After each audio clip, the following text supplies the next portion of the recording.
ఉప్మా తయారు చేస్తున్నానండి. పచ్చెనగపప్పు,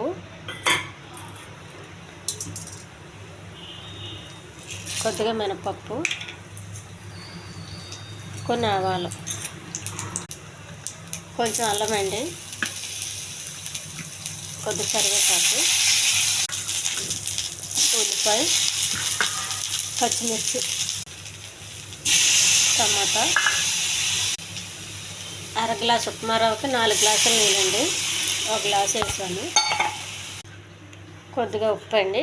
బాగా మరిగినాక ఉప్మా రవ్వ వేస్తాను. ఈ ఛానల్ నచ్చితే సబ్స్క్రైబ్ చేయండి, షేర్ చేయండి, లైక్ చేయండి. ఉప్మా రెడీ అవుతుంది. ఉప్మా రెడీ అయిందండి. దించే ముందు కొద్దిగా జీడిపప్పు ఎగించి పెట్టుకున్నది. ఇది చాలా రుచిగా ఉంటుందండి.